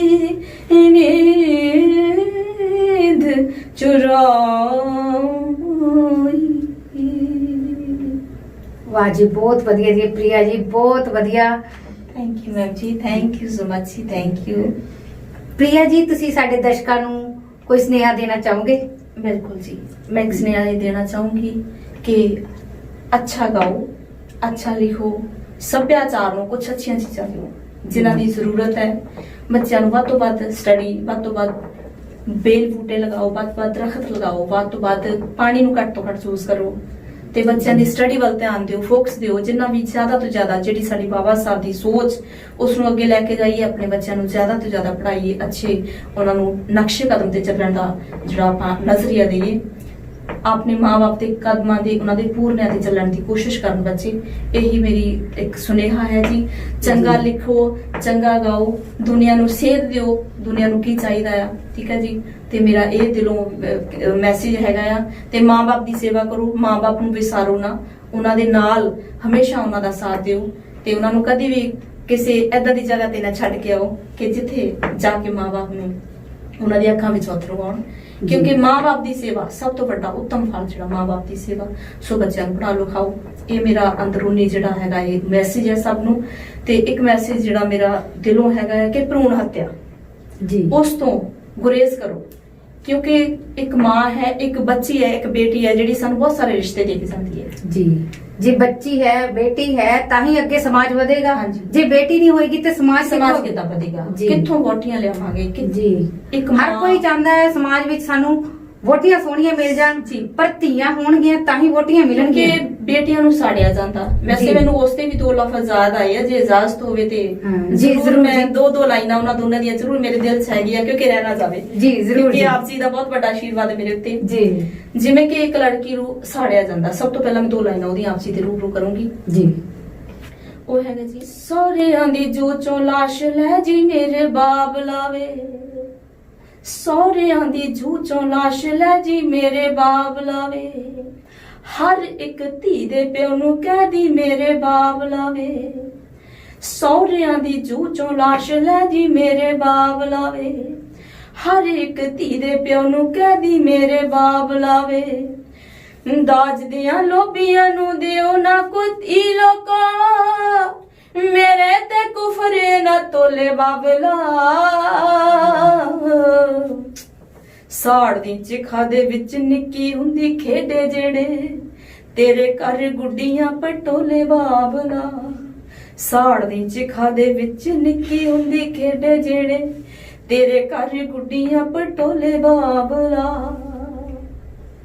ਸਹੁਰਿਆਂ ਦੀ ਜੂ ਚੋਂ ਲਾਸ਼ ਲੈ ਜੀ ਮੇਰੇ ਬਾਪ ਲਾਵੇ, ਹਰ ਇੱਕ ਧੀ ਦੇ ਪਿਓ ਨੂੰ ਕਹਦੀ ਮੇਰੇ ਬਾਪ ਲਾਵੇ। ਸਹੁਰਿਆਂ ਦੀ ਜੂ ਚੋਂ ਲਾਸ਼ ਲੈ ਜੀ ਮੇਰੇ ਬਾਪ ਲਾਵੇ, ਹਰ ਇੱਕ ਧੀ ਦੇ ਪਿਓ ਨੂੰ ਕਹਦੀ ਮੇਰੇ ਬਾਪ ਲਾਵੇ। ਦਾਜ ਦਿਆਂ ਲੋਭੀਆਂ ਨੂੰ ਦਿਓ ਨਾ ਕਤੀ ਲੋਕੋ, ਮੇਰੇ ਤੇ ਕੁਫਰੇ ਨਾ ਤੋਲੇ ਬਾਬਲਾ। ਸਾੜ ਦੀ ਚਿਖਾ ਦੇ ਵਿੱਚ ਨਿੱਕੀ ਹੁੰਦੀ ਖੇਡੇ ਜਿਹੜੇ, ਤੇਰੇ ਘਰ ਗੁੱਡੀਆਂ ਪਟੋਲੇ ਬਾਬਲਾ। ਸਾੜ ਦੀ ਚਿਖਾ ਦੇ ਵਿੱਚ ਨਿੱਕੀ ਹੁੰਦੀ ਖੇਡੇ ਜਿਹੜੇ, ਤੇਰੇ ਘਰ ਗੁੱਡੀਆਂ ਪਟੋਲੇ ਬਾਬਲਾ। ਹੋ ਮੰਗਦੇ ਸਕੂਟਰ ਤੇ ਟੀਵੀ VCR ਸੀ, ਗੱਲ ਗੱਲ ਉੱਤੇ ਮੈਨੂੰ ਦਿੰਦੇ ਮੇਰੇ ਮਾਰ ਸੀ। ਮੰਗਦੇ ਸਕੂਟਰ ਤੇ ਟੀਵੀ VCR ਸੀ, ਗੱਲ ਗੱਲ ਉੱਤੇ ਮੈਨੂੰ ਦਿੰਦੇ ਮੇਰੇ ਮਾਰ ਸੀ। ਉੱਚੀਆਂ ਹਵੇਲੀਆਂ ਦੇ ਵਿੱਚ ਵੀ ਤੇ ਕਾਤੋਂ ਦਿਨ ਕੱਟਣੇ ਵੀ ਕਿਹੜੇ ਨੇ ਸੁਖਾਲੇ ਬਾਬਲਾ। ਸਾੜ ਦੇ ਚਿਖਾ ਦੇ ਵਿੱਚ ਨਿੱਕੀ ਹੁੰਦੀ ਖੇਡੇ ਜਿਹੜੇ, ਤੇਰੇ ਘਰ ਗੁੱਡੀਆਂ ਪਟੋਲੇ ਬਾਬਲਾ। ਵਾਹ ਜੀ ਵਾਹ। ਸਾੜ ਦੇ ਚਿਖਾ ਦੇ ਵਿੱਚ ਨਿੱਕੀ ਹੁੰਦੀ ਖੇਡੇ ਜਿਹੜੇ, ਤੇਰੇ ਘਰ ਗੁੱਡੀਆਂ ਪਟੋਲੇ ਬਾਬਲਾ। ਵਾਹ ਜੀ, ਬਹੁਤ ਵਧੀਆ ਜੀ ਪ੍ਰਿਆ ਜੀ, ਬਹੁਤ ਵਧੀਆ ਜੀ। ਹੋ ਨਾਨਕ ਦੇ ਵਾਂਗੂ ਜਿਹਦਾ ਰੁਤਬਾ ਮਹਾਨ, ਦੰਦਰ ਦੰਦਰ ਦੰਦਰ ਦੰਦਰ। ਹੋ ਨਾਨਕ ਦੇ ਵਾਂਗੂ ਜਿਹਦਾ ਰੁਤਬਾ ਮਹਾਨ, ਜਿਹਦੀ ਕੁੱਖ ਵਿੱਚੋਂ ਹੁੰਦਾ ਪੈਦਾ ਇਨਸਾਨ। ਨਾਨਕ ਦੇ ਵਾਂਗੂ ਜਿਹਦਾ ਰੁਤਬਾ ਮਹਾਨ, ਜਿਹਦੀ ਕੁੱਖ ਵਿੱਚੋਂ ਹੁੰਦਾ ਪੈਦਾ ਇਨਸਾਨ। ਉਸੇ ਨੂੰ ਹੀ ਕੁੱਖ ਵਿੱਚ ਕਤਲ ਕਰਾਉਣ ਕਾਦਾ, ਉਸੇ ਨੂੰ ਹੀ ਕੁੱਖ ਵਿੱਚ ਕਤਲ ਕਰਾਉਣ ਕਾਦਾ। ਹੋ ਕਰੋ ਕੁਝ ਤਨੀ ਨੂੰ ਸਮਝਾਉਣ ਦਾ, ਜਿਹੜੀ ਸਾਨੂੰ ਸਾਰਿਆਂ ਨੂੰ ਦਿੰਦੀ ਏ ਜਨਮ, ਉਹਨੂੰ ਕਿਉਂ ਨਹੀਂ ਹੱਕ ਦੁਨੀਆ ਤੇ ਆਉਣ ਦਾ। ਜਿਹੜੀ ਸਾਨੂੰ ਸਾਰਿਆਂ ਨੂੰ ਦਿੰਦੀ ਏ ਜਨਮ, ਉਹਨੂੰ ਕਿਉਂ ਨਹੀਂ ਹੱਕ ਦੁਨੀਆ ਤੇ ਆਉਣ ਦਾ। ਜਿਹੜੀ ਸਾਨੂੰ ਸਾਰਿਆਂ ਨੂੰ ਦਿੰਦੀ ਏ ਜਨਮ, ਉਹਨੂੰ ਕਿਉਂ ਨਹੀਂ ਹੱਕ ਦੁਨੀਆ ਤੇ ਆਉਣ ਦਾ। ਵਾਹ ਜੀ ਪ੍ਰਿਆ ਜੀ, ਬਹੁਤ ਖੂਬ ਜੀ, ਬਹੁਤ ਵਧੀਆ ਜੀ। ਬਹੁਤ ਸਤਿਕਾਰਯੋਗ ਅਨੀਤਾ ਪਾਲ ਜੀ, ਸਾਡੇ ਸਤਿਕਾਰਯੋਗ ਸੁਰਿੰਦਰ ਪਾਲ ਜੀ। ਸੋ ਮੈਂ ਦਿਲੋਂ ਸ਼ੁਕਰੀਆ ਅਦਾ ਕਰਦੀ ਹਾਂ ਜੀ ਕਿ ਕਿੰਨਾ ਲਫ਼ਜ਼ਾਂ ਨਾਲ ਬਿਆਨ ਕਰਾਂ। ਸਾਡੇ ਦਰਸ਼ਕਾਂ ਨੇ ਤੁਹਾਡੇ ਗੀਤਾਂ ਦਾ ਬਹੁਤ ਹੀ ਆਨੰਦ ਮਾਣਿਆ ਜੀ। ਠੀਕ ਹੈ ਜੀ। ਪ੍ਰਿਆ ਜੀ, ਸਾਡੇ ਸਟੂਡੀਓ ਉਡੀਕਾ ਪ੍ਰੋਗਰਾਮ ਦੇ ਵਿੱਚ ਆਉਣ ਲਈ ਆਪ ਜੀ ਦਾ ਬਹੁਤ ਧੰਨਵਾਦ ਜੀ। ਉਡੀਕਾ ਪ੍ਰੋਗਰਾਮ ਵਿੱਚ ਫਿਰ ਨਵੇਂ ਚਿਹਰੇ ਨਾਲ ਮਿਲਾਂਗੇ, ਤਦ ਤੱਕ ਲਈ ਇਜਾਜ਼ਤ ਦਿਓ। ਧੰਨਵਾਦ। ਉਡੀਕਾਂ ਉਡੀਕਾਂ ਉਡੀਕਾਂ ਤੇਰੇ ਆਉਣ ਦੀਆਂ, ਉਡੀਕਾਂ